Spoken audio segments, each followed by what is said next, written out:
Anja was a big white duck with a red head. Her beak was the same color as a carrot.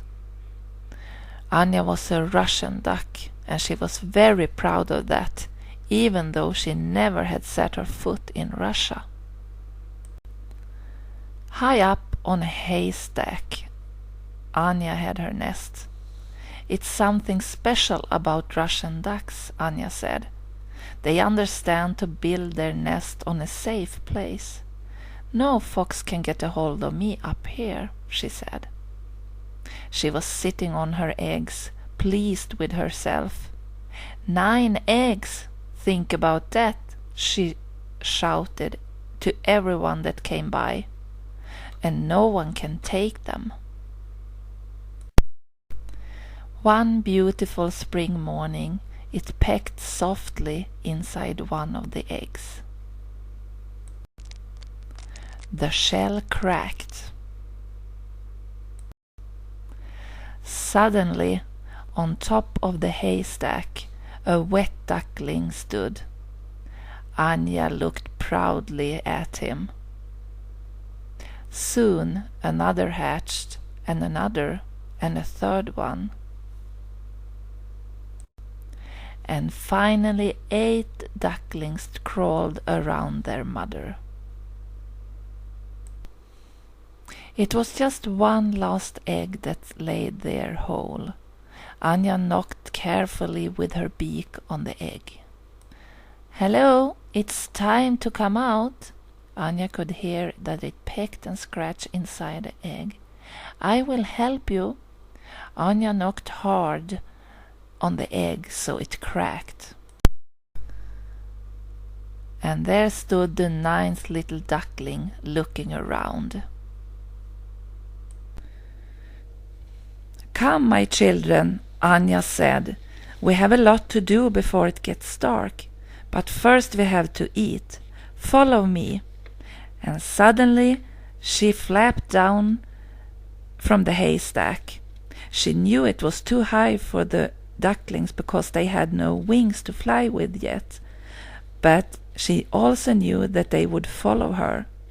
Ducklings do what their mothers do. And quite right, one after another they landed in the soft grass. Anja counted 1, 2, 3, 4, 5, 6, 7, 8. Where's number 9? Here a weak voice said from the top of the haystack. "Jump down," his siblings shouted. "I can't, it's too high." "I will catch you," his mother said. "I still can't." "Yes, you can. Aren't you a Russian duck?" "I'm afraid." "Think about it," Anja said, "while we take a walk." Anja wobbled away with her ducklings after her. "Little 9 will soon come," she mumbled. "They always do." Little 9 saw his mother and siblings walking away, and he wanted to go with them, but he was too afraid to jump. "Maybe I can jump if I close my eyes really hard." But he couldn't move a bit. "Maybe if I run, I can jump," he thought, but his legs wouldn't obey him. Then little 9 started to cry. When he stood there crying, a sparrow came flying. "Why are you crying?" he asked. "I can't jump," little 9 said sadly. "Of course you can," the sparrow said. "Everyone can jump. Look." The sparrow threw himself out in the air. And after 2 happy rolls, he landed in the grass. "There you see," he shouted up to the haystack. And now there came some chickens from the farm. "We can jump," they said, and started to bounce like small yellow balls. Suddenly a horse were there.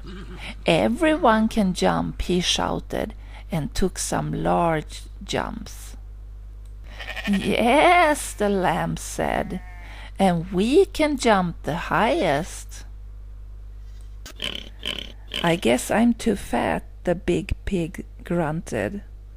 "But I will try," she said, and plodded to the mud pool. And she took a giant leap straight down in the mud. What a belly flop! Little Nine choked with laughter. "Everyone can jump," he said, and started to bounce. "Now you see you can," the sparrow shouted. All the animals had gathered around the haystack. The chickens, the horse, the pig, the sheep, Anja, and the ducklings. "It's just that I'm too afraid to jump down," Little Nine said. "You always come down," the sparrow said wisely. "Jump, it's not dangerous." All the animals shouted too, "Jump, it's not dangerous." Little Nine saw his mother and siblings waiting for him to jump down. His siblings shouted, "Jump, it's not dangerous." At that moment, Little Nine jumped. Almost right away, his feet touched the soft grass. "It was not dangerous," he said, excited. Anja touched his cheek with her beak. "Well done, Little Nine. Now we have to eat." "Let's hurry to the pond. On the bottom there are plenty of food." Soon Anja laid in the water, calling on her ducklings. One by one they splashed into the water. Just one little duckling was staying on land. "I can't swim," Little Nine said.